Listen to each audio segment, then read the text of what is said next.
মার্কিন পররাষ্ট্র দপ্তরের প্রেস ব্রিফিংয়ে উঠেছে বাংলাদেশ সম্মিলিত সনাতনী জাগরণ জোটের মুখপাত্র ও সাবেক ইসকন নেতা চিন্ময় কৃষ্ণ দাসকে গ্রেপ্তারের বিষয়টি।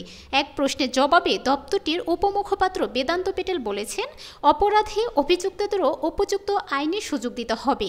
মৌলিক স্বাধীনতা ও মানবাধিকার বজায় রেখে আচরণ করা প্রয়োজন। সেই সঙ্গে যে কোনো ধরনের প্রতিবাদও শান্তিপূর্ণ হওয়া উচিত। স্থানীয় সময় মঙ্গলবার নিয়মিত এই প্রেস ব্রিফিংয়ে এসব কথা বলেন বেদান্ত পেটেল। এক সাংবাদিক বাংলাদেশে হিন্দুদের বিরুদ্ধে সহিংসতার কথা উল্লেখ করে যুক্তরাষ্ট্রের পক্ষ থেকে সমাধান করার কোনো পরিকল্পনা আছে কিনা জানতে চান। জবাবে বেদান্ত পেটেল বলেন, যেসব দেশের সঙ্গে আমাদের সম্পর্ক রয়েছে তাদের প্রতিটি সরকারের সঙ্গে আমরা সামঞ্জস্যপূর্ণভাবে কাজ করি। আমরা বারবার স্পষ্ট করেছি, ধর্মীয় স্বাধীনতা ও মৌলিক মানবাধিকারের প্রতি শ্রদ্ধাশীল হওয়া দরকার।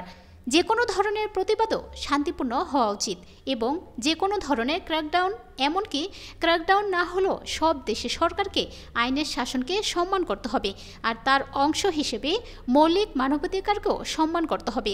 আর এই বিষয়ে আমরা জোর দেওয়া অব্যাহত রাখব।